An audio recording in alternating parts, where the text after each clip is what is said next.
চিকিৎসা বিজ্ঞানে অনন্য এক নজির স্থাপন করল সৌদি আরব। প্রথমবারের মতো রোবোটিক হার্ট ট্রান্সপ্ল্যান্ট করা হলো দেশটিতে। 16 বছরের এক কিশোরের হৃৎপিণ্ডে সফল অস্ত্রোপচার করেন সৌদির কিং ফয়সাল স্পেশাল হাসপাতাল অ্যান্ড রিসার্চ সেন্টারের একদল চিকিৎসক।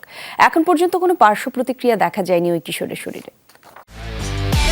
একমাত্র ওয়ালটন এসি দিচ্ছে 1 বছরের রিপ্লেসমেন্ট গ্যারান্টি এবং কম্প্রেসারের 10 বছরের গ্যারান্টি। প্রায় 2.5 ঘন্টার রুদ্ধশ্বাস প্রতীক্ষা চিকিৎসা বিজ্ঞানের আরও একটি মাইলফলক। গেল বৃহস্পতিবার হৃদরোগে আক্রান্ত এক কিশোরের শরীরে রোবোটিক প্রযুক্তির মাধ্যমে পূর্ণাঙ্গ অস্ত্রোপচার করেন সৌদি আরবের কিং ফয়সাল হাসপাতালের চিকিৎসকরা।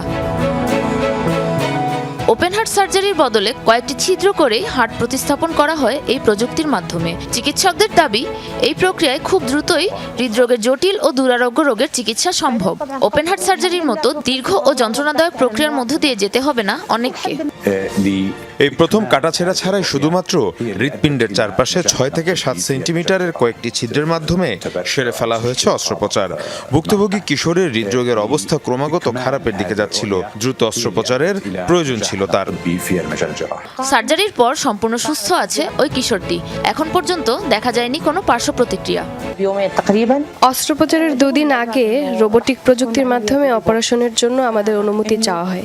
আল্লাহর উপর বিশ্বাস রেখে রাজি হই। এখন আমার সন্তান সুস্থ, আমার সাথেই আছে।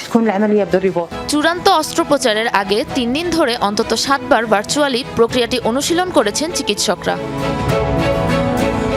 সাবরিনা নুসরাত, যমুনা নিউজ।